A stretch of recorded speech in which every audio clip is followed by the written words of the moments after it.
Here's the deal. The superhero genre has become extremely oversaturated recently. From Marvel putting out almost 6 projects a year, to people like Sony and DC trying to finish off the last pieces of their dying universes, there's no denying the fact that the market for these films has gone completely over its carrying capacity. People aren't excited to see the same formulaic films over and over again, and they're tired of sitting through one of these movies or TV shows just for them to mean nothing thematically and only work to tie into or lead into the next big project. The genre has moved from heartfelt stories about people behind the masks to contrived 40-film sagas that only look to world build and set up the next big crossover. People want character stories, unburdened by cameos for the sake of a wow factor, and unburdened by a means to tie everything together for the sake of a team-up film to come in the next 5 years. They want real tangible stories that make you feel something, and plotlines that feel like they're working towards the development of each character individually, and not just the development of the timeline of the universe itself. Before we can get to the details of why I think James Gunn's Superman has a solid shot of working, we first need to take a look back and understand why Zack Snyder's DC Universe failed and why the Marvel Cinematic Universe feels like it's been on the decline lately. For what it's worth, I really enjoyed Zack Snyder's Justice League. It felt like Snyder was able to pace out his ideas well, while still sticking true to building a larger character story for each character individually. With that being said though, I don't think Snyder really knows how to cut down a film to a feature length. Cough cough, insert director's cut here. It's his fatal flaw, and it's partially why I don't think Man of Steel and Batman vs Superman did too well with audiences. When you cut down a film, you strip away part of its original intent, and you're forced to change your ideas to fit within the given time frame. Don't get me wrong, I do think Snyder's dark, gritty telling of a Superman origin could work, and I'm all for trying new things with characters we've already become accustomed to. Absolute Batman, for example, completely changes the character of Bruce Wayne, and that series is absolutely flying off shelves right now, with 4 print runs and almost 400,000 copies sold. It's not that people don't want fresh new stories, it's the fact that they don't want bland ones lacking any emotional depth like it feels like Man of Steel does. I don't know if Snyder originally intended for Man of Steel to come across as emotionless, but with the final product that was put out, the film comes off as two-toned, and with that, there's never a full focus on whether the movie should be considered a spectacle or a darker, more grounded version of the character.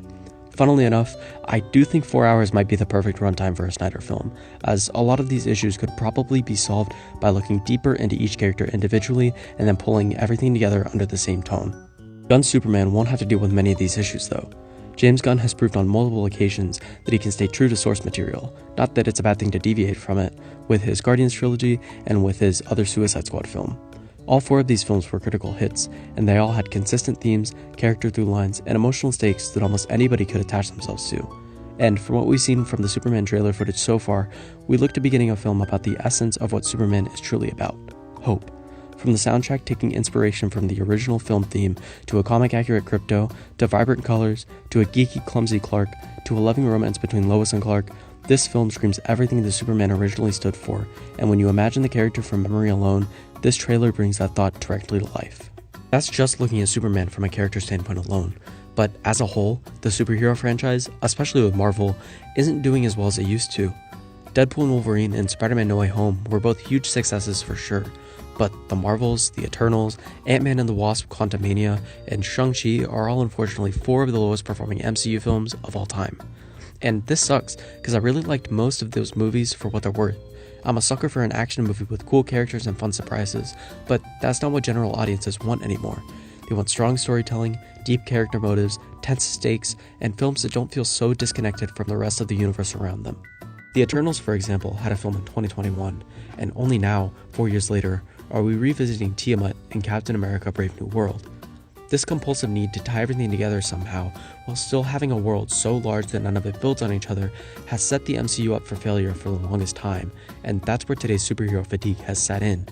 Cameos in a film can only do so much to pull audiences back in, and there needs to be creative freedom given to the teams behind these films, or else the thing you're watching on screen feels like 15 different ideas clashing together at the same time. And with the plethora of TV shows you have to watch to even understand what got these characters together in the first place, to even care about them in the slightest, turns so many people away from what are otherwise kind of solid films. I don't think Gunn's Superman really runs into these pitfalls though. It's the beginning of a new cinematic universe, and with that, the barrier for entry for general audiences is very low. You don't need to watch 13 other movies and 12 different shows to understand what's going on, and we've seen that with a show like Creature Commandos.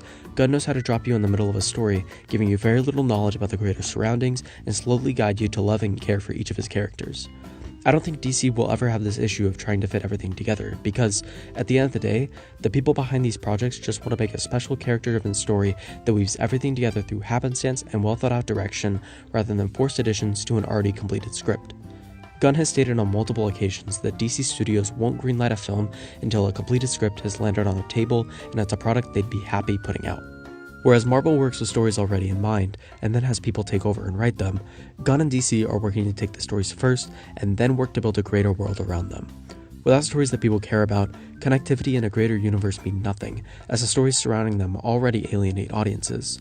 A steady climb to complex character interactions and motivations is what makes a movie like Avengers Endgame work so well, and taking steps to build out this universe one step at a time is what has me excited for Superman in particular, as well as upcoming projects like Lanterns and Supergirl.